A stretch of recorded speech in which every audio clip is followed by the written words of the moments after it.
বলুন নাই। কে বলছেন নাই আর কে বলছেন হ্যাঁ শুনতে চাই? বলুন তো নাই কারা বলছেন? হাত তুলুন। নাই, মাশাআল্লাহ কয়টা লোক বলছে? এবার বলুন আছে কে কে বলছে? অনেক জায়গায় আছে, অনেক জায়গায় আছে, মাশাআল্লাহ। চলুন আমি ক্লিয়ার করতেছি। মুম্বাইয়ের একটা নিউজ হান্টে আমি পড়েছিলাম, একটা নিউজ হান্টের একটা ক্লিপ পড়েছিলাম। মুম্বাইয়ের একটা স্বাস্থ্য ইনভেস্টিগেশন টিম সন্তান হত্যার উপরে পর্যবেক্ষণ চালিয়ে তারা মুম্বাইয়ের নামি দামি 7টা হসপিটালের পিছন দিকের নালাগুলোতে 149টা ভ্রূণকে গ্রিন কালারের পলিথিনে মোড়া উদ্ধার করেছে। এবং ওই পর্যবেক্ষণ টিম সেই ভ্রূণগুলোকে ল্যাবরেটরিতে নিয়ে গিয়ে এক্সামিনেশন করে জানতে পারে যে প্রত্যেকটা ভ্রূণ ছিল কন্যা। জোরে বলুন নাউজুবিল্লাহ। আমি প্রশ্ন করতে চাই আমার ভাইরা, ওই 149টা মেয়ে কি অপরাধ করেছিল যে তাকে মায়ের গর্ভেই মেরে দেওয়া হলো? তাকে ছিন্ন ছিন্ন করে মায়ের পেট থেকে বের করে কাঁচরাতে ফেলে দেওয়া হলো। ওরা এই পৃথিবীর রূপ দেখতে পেল না, এই পৃথিবীর বৈচিত্র্যময় দৃশ্যগুলোকে আস্বাদন করতে পারলো না।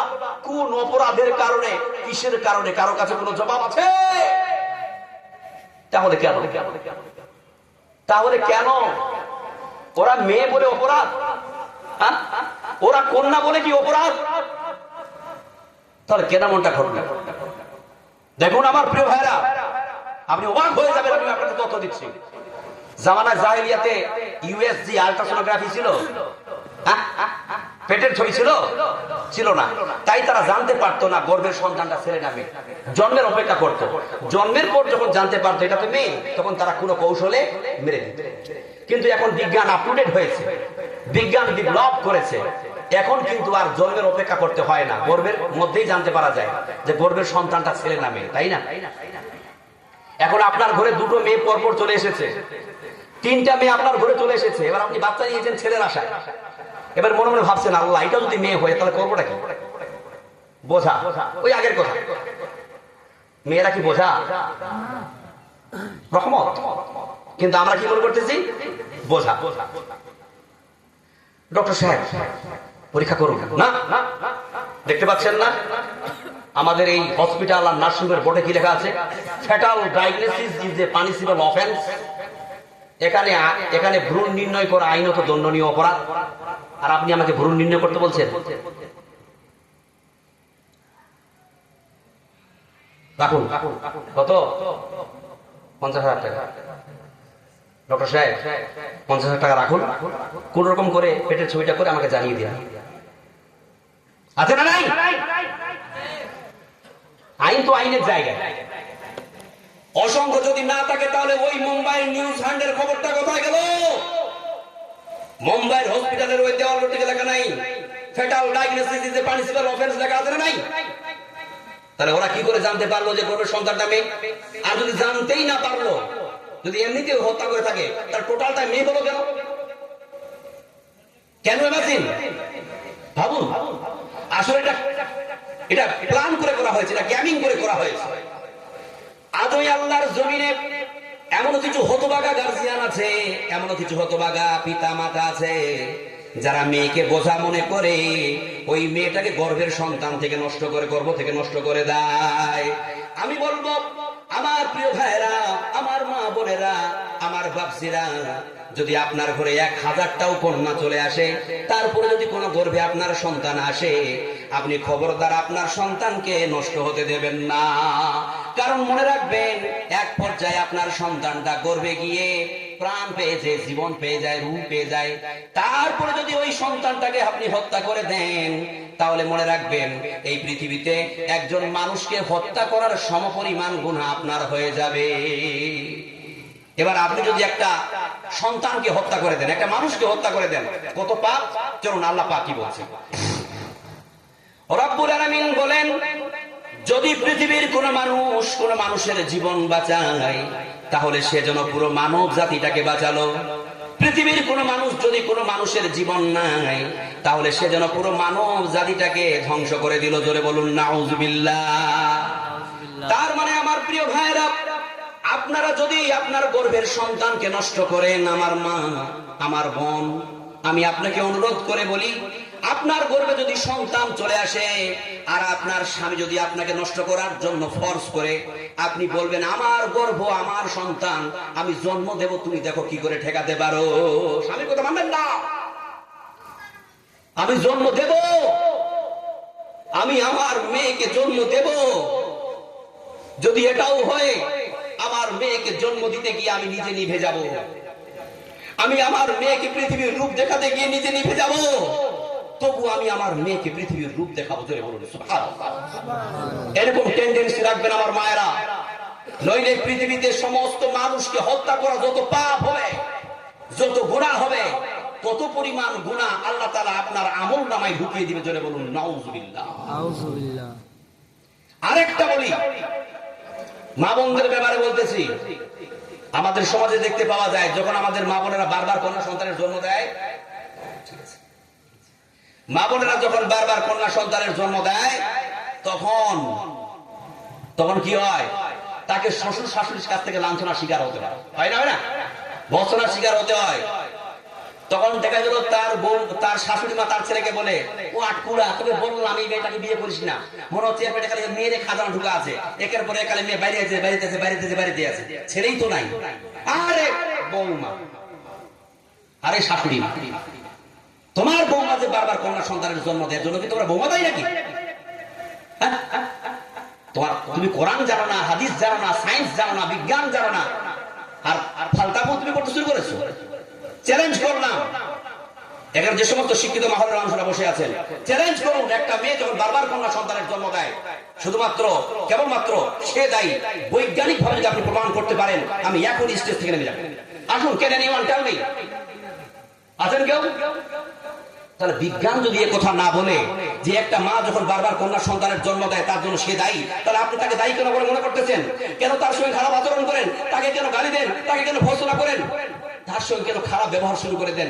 এমন আমরা দেখতে পাই ইতিহাসের পাতায়, যখন আমরা পত্রিকা নখদর্পণে হাত রাখি, চোখ রাখি, আমরা নিউজ টেলিভিশনে চোখ রাখি, তখন দেখতে পাই অসংখ্য মা বোনেরা আমার বারবার কন্যা সন্তানের জন্য সন্তান জন্ম দেওয়ার কারণে স্বামীর বাড়িতে বিতাড়িত বন্ধ হয়ে গেছে, তালাক প্রাপ্ত হয়ে গেছে। কি অপরাধে? আজ আমি বলে যাচ্ছি, মন দিয়ে কানে লাগাবেন, এই অপরাধ থেকে নিজেকে বাঁচাবেন। একটা মা যখন বারবার কন্যা সন্তানের জন্ম দেয়, তার পিছনে কারণ কি? কার হাত আছে? কি কারণ আছে? আমি বলছি কোরআন থেকে, শুনুন আপনারা মন দিয়ে। রব্বুল আলামিন বলেন, লিল্লাহি মুলকুস সামাওয়াতি ওয়াল আরদি ইয়াখলুকু মা ইয়াশা ইয়াহাবু লিমান ইয়াশাউ ইনাসা ওয়া ইয়াহাবু লিমান ইয়াশাউ যুকুরা আও ইউজাউযুহুম যুকরানাও ওয়া ইনাসা ওয়া ইয়াজআলু মান ইয়াশাউ আকিমা। রব্বুল আলামিন বলেন, আকাশ এবং জমিনের রাজত্ব কেবলমাত্র আল্লাহ পাক রব্বুল আলামিনের জন্য। তিনি যা চান সৃষ্টি করেন, তিনি যাকে ইচ্ছা কন্যা সন্তান দান করেন, তিনি যাকে ইচ্ছা পুত্র সন্তান দান করেন, আবার তিনি যাকে ইচ্ছা পুত্র এবং ছেলে উভয় সন্তান দান করেন, আবার তিনি যাকে ইচ্ছা কোনো সন্তান দেন না, বন্ধা বা বাঁধ করে রাখেন। জোরে বলুন সুবহানাল্লাহ। তার মানে আমরা বুঝতে পারলাম আমার প্রিয় ভাইরা, একজন মা যখন বারবার কন্যা সন্তানের জন্ম দেয়, তখন এটা কেবলমাত্র আল্লাহর ইচ্ছায় সংগঠিত হয়। এটাতে পৃথিবীর কোনো ব্যক্তির ক্ষমতা নাই, এটা আল্লাহর ইচ্ছায় সংগঠিত হয়। তাই মা বোন, আপনি নারাজ হবেন না, আপনি অসন্তুষ্ট হবেন না, আপনি না উম্মিদ হবেন না। এটা আল্লাহর ইচ্ছা। আল্লাহ আপনার উপর ইচ্ছা পোষণ করেছে যে আপনার ঘরে তার রহমত পাঠাবে, তার জন্য দিয়েছে। তুমি খুশি হয়ে যাও, তুমি আনন্দিত হয়ে যাও। দেখুন আমার প্রিয় ভাইরা, যার মা নেই সেই কেবলমাত্র বুঝতে পারে যে মা হারা কি জিনিস। তার মানে ঈদ হচ্ছে কত তারিখে? কিছু মনে করবেন না ভাই, আপনি গল্পের কথা শুনুন না। ঈদ কত তারিখ হয়েছিল আপনার দিকে? 21, 19, 21 তারিখ হয়েছিল। হ্যাঁ, 22 তারিখে আমি বের হয়েছি, এখনো বাড়ি ফিরতে পারি নাই। স্নান টান ঠিক মতন হয় না, ঘুরে বেড়াচ্ছি, এই জন্য শরীরটা একটু খারাপ। আমার 2 দিন আগে ইনফেকশন হয়েছিল। আমি ছিলাম আপনার মেদিনীপুরে প্রোগ্রামে, আমার প্রচন্ড ইনফেকশন হয়ে যায়, সেখান থেকে অসুস্থ হয়েছে। ভাইজান কিছু মনে করবেন না। দেখুন আমার প্রিয় ভাইরা, সাবজেক্টটাকে নেওয়ার চেষ্টা করুন। একজন মায়ের বা যার সন্তান নেই, সেই কেবলমাত্র এই সন্তান না হওয়ার অভাবটা বুঝতে পারছে। সন্তান না থাকাটা কত বড় যে জ্বালা, সন্তান না হওয়াটা যে কত বড় যন্ত্রণা, সন্তান বিহীন হয়ে থাকাটা যে কত বড় কষ্টের, এটা কেবলমাত্র ওই ব্যক্তিটাই বলতে পারবে যার সন্তান নাই। এখানে সন্তান নাই এমন কেউ আছেন? হাত তুলুন তো দেখি। একটা জন আছেন? এগারো নাই? নাই? দেখুন, এ বুঝতে পেরেছে। এমন ভাবে যদি আমার একটা ঘরে মেয়েও আলা দিত, তাহলে মেয়েটাকে আমি সুন্দর করে লালন পালন করতাম, ননির পুতুল করে মানুষ করতাম, কোনদিন ওই মেয়েকে আমি আঘাত দিতাম না। আর আপনার ঘরে তিনটা মেয়ে এসেছে, আপনি বিরক্ত হচ্ছেন? খবরদার, যারা সন্তানবিহীন তারাই কেবলমাত্র বুঝতে পারছে সন্তানবিহীন থাকাটা কত বড় কষ্ট। সন্তান বিনা জীবন আমার লাগে না ভালো, আল্লাহ তুমি আমায় একটি সুসন্তান দিও। সন্তান বিনা জীবন আমার লাগে না ভালো, আল্লাহ তুমি আমায় একটি সুসন্তান দিও। যে সন্তান ডাকবে আমায় আব্বা বলে, যে সন্তান ডাকবে আমায় আম্মা বলে, সেই ডাকেতে মনটাই আমার ভরে যাবে গো, সেই ডাকেতে মনটাই আমার ভরে যাবে গো। আল্লাহ তুমি আমায় একটি সুসন্তান দিও, আল্লাহ তুমি আমায় একটি সুসন্তান দিও। যে সন্তান চলবে আমার রাসূলের পথে, যে সন্তান আদর্শে তার জীবন গড়বে, এমন একটি নেককার সন্তান নসিবে দিও, এমন একটি নেককার সন্তান নসিবে দিও। আল্লাহ তুমি আমায় একটি সুসন্তান দিও, আল্লাহ তুমি আমায় একটি সুসন্তান দিও। লিল্লাহি তাকবীর। যার ঘরেতে জন্ম নিল প্রথম শিশু কন্যা, তার ঘরেতে আল্লাহ ছড়ান রহমত অনন্যা। যার ঘরেতে জন্ম নিল প্রথম শিশু কন্যা, তার ঘরেতে আল্লাহ ছড়ান রহমত অনন্যা। কন্যা শিশুর বরকতে রব খুলে দুয়ার জান্নাহ, সেই আনন্দে আরো সে বয় মহা খুশির জান্নাহ। যার ঘরেতে জন্ম নিল প্রথম শিশু কন্যা, তার ঘরেতে আল্লাহ ছড়ান রহমত অনন্যা। জাহেল যুগে কন্যা ছিল গুমরা মুখের কারণ, জীবন্ত তাই কবর দিয়ে করত রক্ত ক্ষরণ। দাসীর জীবন ছিল তাদের, দাসীর জীবন ছিল তাদের, ছিল চোখের কান্না। কন্যা কন্যা কন্যা ছিল অপমানের বন্যা। যার ঘরেতে জন্ম নিল প্রথম শিশু কন্যা, তার ঘরেতে আল্লাহ ছড়ান রহমত অনন্যা। হেরার আলো ফুটল যখন দূর আরবের দেশে, সম্মানিত হলো তারা রবকে ভালোবেসে। হেরার আলো ফুটল যখন দূর আরবের দেশে, সম্মানিত হলো তারা রবকে ভালোবেসে। কন্যা হলো সবচেয়ে দামি, কন্যা হলো সবচেয়ে দামি, হীরা মতি পান্না। কন্যা কন্যা কন্যা ছিল অপমানের বন্যা, যার ঘরেতে জন্ম নিল প্রথম শিশু কন্যা, তার ঘরেতে আল্লাহ ছড়ান রহমত অনন্যা। লিল্লাহি তাকবীর। দেখুন আমার প্রিয় ভাইরা, প্রশ্ন করছি, এক ইসলামিক জেনারেল নলেজ হয়ে যাক। How many children of Muhammad sallallahu alaihi wasallam in total? বিশ্বনবীর টোটাল সন্তান কয়টা ছিলেন? Can anyone? 7টা। 3টা ছেলে আর 4টা মেয়ে। আহারে, ছেলে 4টা তো বাল্য বয়সে মারা গেল, রয়ে গেল তার 3 কন্যা, তাই না? 3টা কন্যা রয়ে গেছে, ছেলেগুলো মারা গেল। বিশ্বনবী কোনদিন তার জীবনে আল্লাহর কাছে দোয়া করে বলেছেন যে আল্লাহ, তুমি তো আমার সব ছেলেগুলোকে নিয়ে গেলা, তুমি আমাকে একটা ছেলে দাও যাতে করে আমি আমার বংশ প্রদীপকে জ্বালিয়ে রাখতে পারি? এরকম দোয়া আছে? নাই। আমি রিসার্চ করে এসেছি, বিশ্বনবী কোনদিন তার জীবনে আল্লাহকে বলেনি আল্লাহ তুমি আমাকে একটা ছেলে সন্তান দাও। অথচ প্রধান 3 সময়ে মক্কার কাফেরেরা, মক্কার দুষ্ট দুচারেরা কত না বিশ্বনবীকে আঘাত মারা কথা বলেছে। তারা বলেছে, ইয়া মুহাম্মদ, তুই তো আব্দার রে, তুই তো নির্বংশ রে, তুই তো নির্বংশ, তুই আব্দার। তবুও বিশ্বনবী কোনদিন বলেনি আল্লাহ এই মক্কার কাফেরেরা, এই আমার দুশমনেরা কত আমাকে আঘাত মারা কথা বলে, আল্লাহ তুমি আমাকে একটা ছেলে দিয়ে তাদের মুখটা বন্ধ করে বলেছে। কিন্তু রব্বুল আলামিন বিশ্বনবীর এই কষ্টকে সহ্য না করতে পেরে সঙ্গে সঙ্গে আয়াত নাজিল করে দিলেন, ইন্না সানিয়াকা হুয়াল আবতার। হে নবী, হে আমার হাবিব, হে আমার বন্ধু, যারা তোমাকে আব্তার বলে নির্বংশ বলে গালি দিচ্ছে, আপনি মনে রাখবেন আপনি নির্বংশ নন, বরং তারাই নির্বংশ। আপনি তো হলেন সুবংশ। জোরে বলুন সুবহানাল্লাহ। চিন্তা করুন, বিশ্বনবীর একটা মেয়ে যার নাম ফাতেমা। বিশ্বনবী ফাতেমাকে প্রচন্ড ভালোবাসতেন।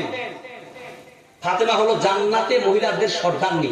মা বোনেরা, আপনারা শুনছেন কি শুনছেন না আমি বুঝতে পারতেছি না, কিন্তু শুনলে বুঝুন, ফাতেমা হলো কি মহিলাদের সর্দারনী জান্নাতে। বিশ্বনবী ফাতেমার ব্যাপারে বলছে, Fatima the piece of my heart. Fatima হচ্ছে আমার কলিজার টুকরা। Whoever angers for angers me. যে ব্যক্তি আমার ফাতেমারে গালি দেয়, কষ্ট দেয়, সে যেন আমারে কষ্ট দেয়। জোরে বলুন সুবহানাল্লাহ। বিশ্বনবী বলেন, ফাতিমাতু বিযআতুন মিন্নি ফামান আগযাবাহা আগযাবানি। যে ব্যক্তি আমার ফাতেমারে গালি দিল, কষ্ট দিল, সে যেন আমারে কষ্ট দিল। জোরে বলুন সুবহানাল্লাহ। বিশ্বনবী কি শুধুমাত্র কেবলমাত্র তার মেয়ে ফাতেমাকে ভালোবাসতেন না সবাইকে ভালোবাসতেন? সব মেয়েকে ভালোবাসতেন। দেখুন এখানে যারা বসে আছেন কন্যা সন্তানের পিতা, তাদেরও কন্যাদের ব্যাপারে আল্লাহ কি বলছেন, বিশ্বনবী কি বলছেন শুনুন। বিশ্বনবী বলেন, লা তাকরাহুল বানাত ফা ইন্নী আবুল বানাত। খবরদার ও আমার উম্মতেরা শোনো, খবরদার তোমরা তোমাদের মেয়েদেরকে গালি দিবে না, তোমরা তোমাদের কন্যাদেরকে ভৎসনা করবে না, কেননা আমি মুহাম্মদ হলাম এই পৃথিবীর সকল কন্যা সন্তানের পিতা। ধরে বলুন সুবহানাল্লাহ। চিন্তা করুন, আপনার বাড়িতে যে মেয়েটা আছে ওই মেয়েটার ব্যাপারে বিশ্বনবী বলেছে যে ওই মেয়েটা হচ্ছে আমার মেয়ে। আপনার বাড়িতে যে ছেলেটা আছে ওই ছেলেটার ব্যাপারে বলেছে? বলে নাই। দেখুন আমার প্রিয় ভাইরা, মা বোনেরা, আপনাদের তো বলতে পারবেন। এখানে বলুন তো কে কে আছেন যারা কন্যা সন্তান মা ফাতেমার মতো পেতে চান? হাত তুলুন তো। কি ব্যাপার গো, এত মরাঠি আপনারা? হাতটা তুলতে বললাম কি বেয়াদবি করলাম আপনাকে?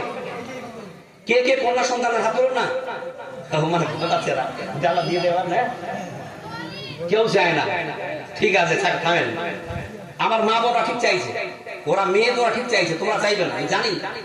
তোমরা বসে খুব দুষ্কর্ম। তোমরা তোমাদের ধারণা কি যে আমার ছেলে আমাকে সেন্টার দেবে, হ্যাঁ, আমার লাইফ বানাবে, আমাকে খাওয়াবে, পড়া যত্ন করবে, কিন্তু যখন ওই বৌমাগুলো ঘরে আসবে আর ঝাড়ার বাড়ি মারে তখন বুঝতে পারবা, তখন খুঁজবা, আরে যদি আমার একটা মেয়ে থাকতো, একটা জামাইয়ের বাড়ি থাকতো, তাহলে ওখানে গিয়ে একটু দুদিন ঘুরে আসতাম।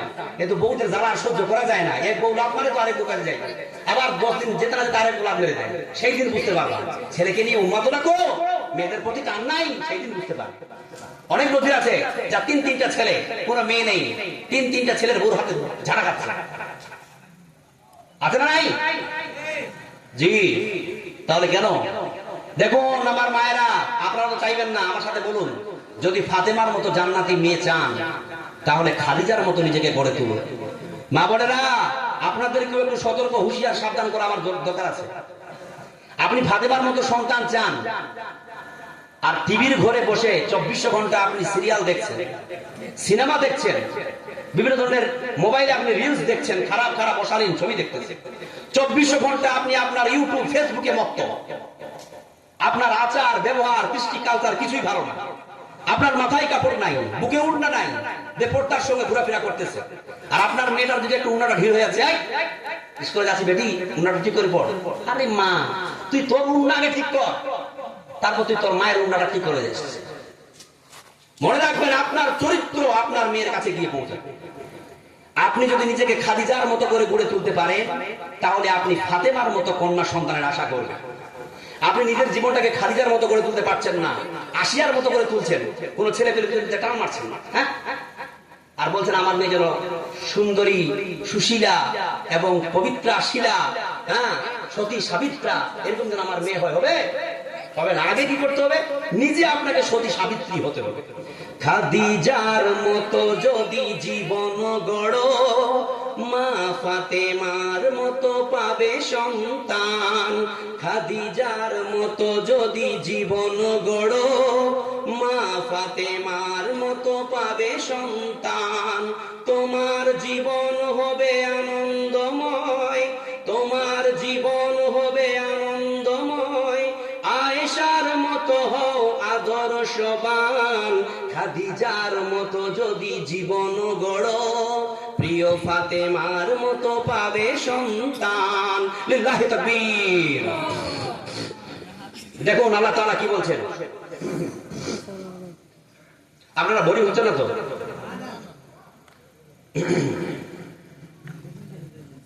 শুধু চিল্লাচিল্লি করলে হয় না, ভাবেন, হ্যাঁ, সাবজেক্ট বোঝার চেষ্টা করেন।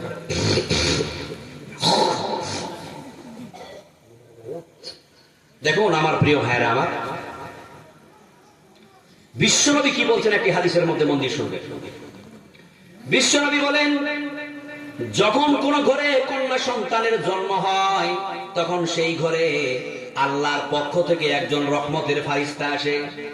ফারিস্তাটি ধীরে ধীরে ওই বাড়ির ভিতরে প্রবেশ করে বলে, আল্লাহ তুমি তোমার রহমত এই বাড়ির বাড়িওয়ালাদের প্রতি তুমি বর্ষণ করো। তারপরে ধীরে ধীরে ওই ফারিস্তাটি কন্যা সন্তানের শিয়রে গিয়ে দাঁড় হয়, নূরের তৈরি পর দিয়ে মাথা বোলায় আর বলে, আল্লাহ তুমি যে ব্যক্তি এই কন্যা সন্তানকে আদর করবে, ভালোবাসবে, আগলিয়ে রাখবে, হেফাজত করবে, আল্লাহ তুমি তাকে কিয়ামত পর্যন্ত হেফাজত করিও। ধরে বলুন সুবহানাল্লাহ। বিশ্বনবী বলেন, মান আলা জারিয়াতাইন হাত্তা তাবলুগা জাআ ইয়াউমাল কিয়ামাতি আনা ওয়া হুয়া হাকাযা ওয়া যাম্মা আসাবিআহু। যদি কারো দুইটা কন্যা সন্তান থাকে এবং সে তার দুই কন্যা সন্তানকে লালন পালন করে, মহব্বত করে, আগলিয়ে নেয়, বিশ্বনবী বলেন ওই কন্যা সন্তান দুটির পিতা আর আমি জান্নাতে এভাবে পাশাপাশি থাকবো। ধরে বলুন সুবহানাল্লাহ। দেখুন আপনার ঘরে দুটা কন্যা আছে, দুটো মেয়ে আছে, আর আপনি যদি তাকে সাবালিকা হওয়া পর্যন্ত সঠিকভাবে লালন পালন করে দেন, ব্যাস এতটুকু কাজ করবেন, মুহাম্মদ সাল্লাল্লাহু আলাইহি ওয়াসাল্লামের সাথে আপনার এইভাবে কি হবে? জান্নাতে ঠিকানা হবে। এটা কম আনন্দের বিষয় ভাইরা আমার। বিশ্বনবী আরো বলেন, মান কানা লাহু সালাসু বানাতিন ওয়া ইউবিহিন্না ওয়া ইয়াকফিহিন্না ওয়া ইয়ারহামুহুন্না ফাকাদ ওয়াজাবাত লাহুল জান্নাতুল বাত্তাতা। যদি কোনো ব্যক্তির তিনটা কন্যা সন্তান থাকে এবং সে তার তিন কন্যা সন্তানকে আগলিয়ে নেয়, ভরণ পোষণ দেয়, মহব্বত করে, ভালোবাসে, বিশ্বনবী বলেন ওই ত্রিকন্যা সন্তানের পিতা জান্নাতের মধ্যে প্রবেশ করবে। কোথায় প্রবেশ করবে? জান্নাতের মধ্যে প্রবেশ করবে। দেখুন জান্নাতে যদি যেতে চান, তিনটা কন্যা সন্তান যারা বাপ, কি বাপ আপনারা উড়ে আছেন নাকি? ছেড়ে দেবো কি? শুনুন, দেখুন কেবল তো একটা হলো, তাই না? দেখুন তো, এই যে রিমাইন্ড, আমি রিপিট করছি, আই রিপিট মাই লেকচার। আমি আমার বক্তব্যটাকে রিপিট করতেছি। নারীর কয়টা রূপ? তিনটে। কটা হলো? একটা কন্যা। চলুন 2 নম্বরটা, the rights of A women as a wife. নারী যখন স্ত্রী তখন তার কি সম্মান, এটা বুঝতে পারবেন। যুবক ভাইরা যদি জানতে চাও তাহলে উঠবা না, কারণ নারীর মন জানলে নিয়ামত, না মানলে কিয়ামত। মনে রাখো যুবক ভাইরা, তোমরা বিয়ে করেছো, বউকে খেলাও কেন? বউকে গালি দাও কেন? গার্লফ্রেন্ডের সাথে তো খুব ভালো করে মিষ্টি করে কথা বলো, বউর সাথে কথা বলা যায় না? বাজারে যখন যাও তখন তো কাস্টমার হয়ে ওই কাস্টমারের সাথে ভালো করে কথা বলো। স্কুলে যখন যাও পড়াতে, ছাত্রীদের সঙ্গে তো ভালো করে কথা বলো, মিষ্টি মিষ্টি কথা বলো। ব্যবসা করতে গিয়ে মহিলা কাস্টমারদের সঙ্গে কি মধুর বাণী ঝড়াও, আর বাড়িতে ঢুকা মাত্র ধর চল হাট কেড়ে নিয়েছি বলি চল, মনে হচ্ছে আমরা দিমাগ খারাপ হয়ে যাবে নাকি? কেন করে নাকি? হ্যাঁ করবেন না আমার প্রিয় ভাইরা। যুবক ভাই শুনুন, বিশ্বনবী বলছেন আল্লাহ created woman for the happiness of men in the days when men had no happiness। আল্লাহ তাআলা এই স্ত্রী জাতিকে সৃষ্টি করেছেন এই জন্যই যে যাতে করে তোমরা তোমাদের স্ত্রীদের কাছ থেকে শান্তি পাও, যেই দিন তোমার জীবনে কোনো শান্তি ছিল না। ধরে বলবে সুবহানাল্লাহ। তার মানে আমরা বুঝতে পারলাম এই নারী জাতির একটা রূপ স্ত্রী, যেটা আল্লাহ তাআলা আমাদেরকে দান করেন, সেটা এই জন্যই যে যাতে করে আমরা আমাদের স্ত্রীদের কাছ থেকে কি পাই? প্রশান্তি পাই, শান্তি পাই। এটা কি গল্প দিলাম? নো, আব্দুল আলিম বিন ইসমাইল গল্প দেওয়ার জন্য আসি নাই, কোরআন এবং হাদিসের কথা বলার জন্য এসেছে। আমি হচ্ছে একজন কি ট্রান্সলেটর, অনুবাদক। আমি শুধু কোরআন এবং হাদিসের কথা বলে অনুবাদক করে আপনার সামনে পেশ করতেছি। কথা তো আল্লাহ, কথা তো বিশ্বনবী। চলুন আল্লাহ তাআলা কি বলছেন। রব্বুল আলামিন বলেন ওয়া মিন আয়াতিহি আন খালাকা লাকুম মিন আনফুসিকুম আজওয়াজান লিতাসকুনু ইলাইহা। রব্বুল আলামিন বলেন আমি তোমাদের মধ্য থেকে তোমাদের স্ত্রী জাতিদেরকে সৃষ্টি করেছি যাতে করে লিতাসকুনু ইলাইহা তোমরা তার কাছে প্রশান্তি পাও, শান্তি পাও। জোরে বলুন সুবহানাল্লাহ। ওয়া জাআলা বাইনাকুম মুআদ্দাতান ওয়া রাহমা, এবং আমি তোমাদের মধ্যে একে অপরের মধ্যে পারস্পরিক সম্প্রীতি, ভালোবাসা আর মহব্বতের সৃষ্টি করে দিয়েছি। জোরে বলুন সুবহানাল্লাহ। আল্লাহ নিজের যুবকদেরকে ডেকে বলছেন, তার বান্দাদের ডেকে বলছেন ও পুরুষ আমার বান্দারা, লিতাসকুনু ইলাইহা। কেন হাফের অবস্থা বুঝতে হবে, লিতাসকুনু